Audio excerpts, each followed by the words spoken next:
तो सबसे पहली सृष्टि कब बनी, इसका निर्णय किसी के पास नहीं।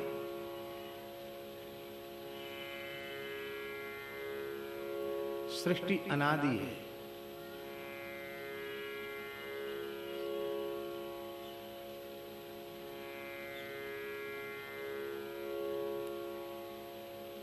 और एक विचित्र बात हम आपको बताएं, ये सर्वथा नष्ट कभी नहीं होती।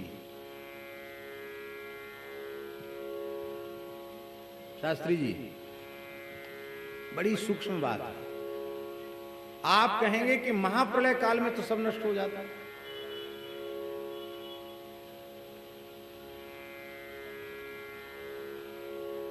पंचभूत भी तो नहीं रहते।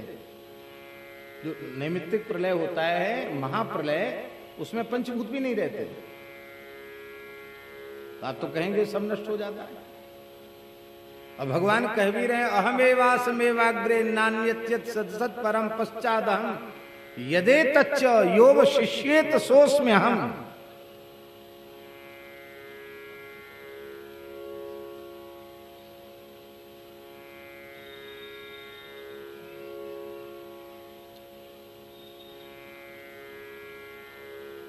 अच्छा चलो, हमने मान लिया कुछ नहीं बचा, सब नष्ट हो गया। फिर उत्पन्न हुआ कि नहीं हुआ? तो फिर कहां से आया?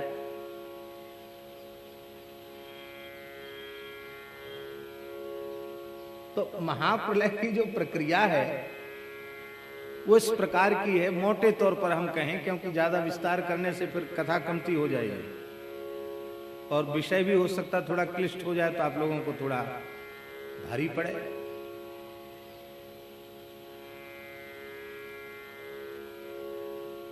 इंद्रादि देवताओं के सहित संपूर्ण सृष्टि, इस संक्षेप में बता रहे हैं आपको, ब्रह्मा जी में विलीन होती है और ब्रह्मा जी भगवान में विलीन हो जाते हैं। और खुलकर कहें तो चेतन जीव और अचेतन प्रकृति जो स्थिति के काल में, सृष्टि के काल में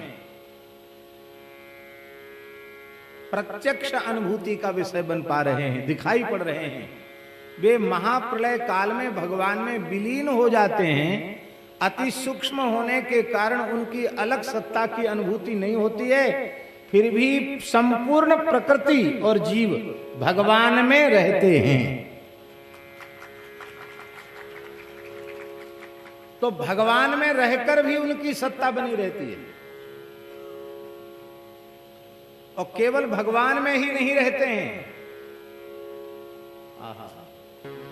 और अधिक हम उसे सरल करके कहें तो महाप्रलय काल में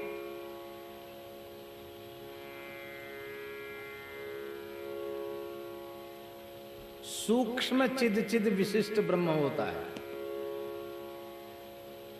और सृष्टि काल में स्थूल चिद विशिष्ट ब्रह्म होता है।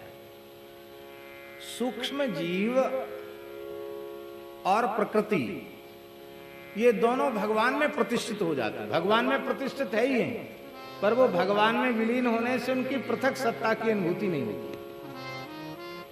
वे अपने संस्कारों के सहित भगवान में विलीन होते हैं, इसलिए अपने संस्कारों के सहित ही उत्पन्न होते हैं। नहीं तो सृष्टि एक जैसी होनी चाहिए, सृष्टि एक जैसी नहीं है। भाई अमुक जीव अमुक योनि में अमुक शरीर में गया है, तो उस शरीर में पहुंचने के मूल में उसके उस प्रकार के कर्म हैं। तो इतना बड़ा महाप्रलय काल का समय चला गया, फिर भी उनके संस्कार सब के सब यथावत बने रहे। अपने संस्कारों के सहित कोई देवता होता है तो कोई ऋषि होता है तो कोई मुनि होता है तो कोई पशु बनता है तो कोई पक्षी बनता है तो कोई पेड़ पौधा बनता है, कोई विद्वान होता है तो कोई मूर्ख होता है, कोई श्रीमंत होता है तो कोई विपन्न होता है। इसका मतलब है कि उनके कर्म भी समाप्त नहीं होते हैं।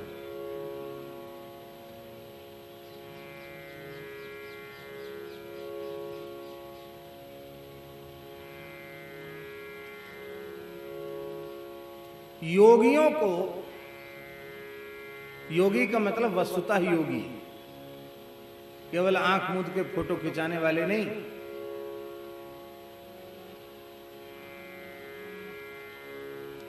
वे हस्ता मलकवत पिंड ब्रह्मांड की तमाम चीजों का अनुभव कर सकते हैं, क्योंकि यद पिंडे तद ब्रह्मांडे, यद ब्रह्मांडे तद पिंडे, यह एक सिद्धांत है। जो पिंड में है वो ब्रह्मांड में है, जो ब्रह्मांड में है वो पिंड में है, सब कुछ उसके भीतर है। वे अपने सैकड़ों जन्म को देख सकते हैं, उनकी सामर्थ्य है। पर किसी समर्थ योगी से भी कहो कि तुम अपना सबसे पहला जन्म बताओ, तो इस प्रश्न के उत्तर में उसे भी हाथ खड़े करना पड़ेगा। हम अपना पहला जन्म नहीं बता सकते।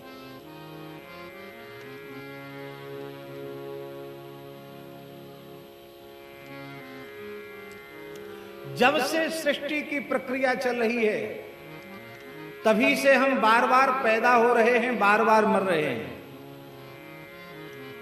असंख्यों बार पैदा हो चुके हैं, असंख्यों बार मर चुके हैं। कोई ऐसी योनि नहीं है जिसमें हजारों हजारों बार हम न गए हों। कोई ऐसा सुख दुख नहीं है जिसे अनेकों बार न भोगा हो।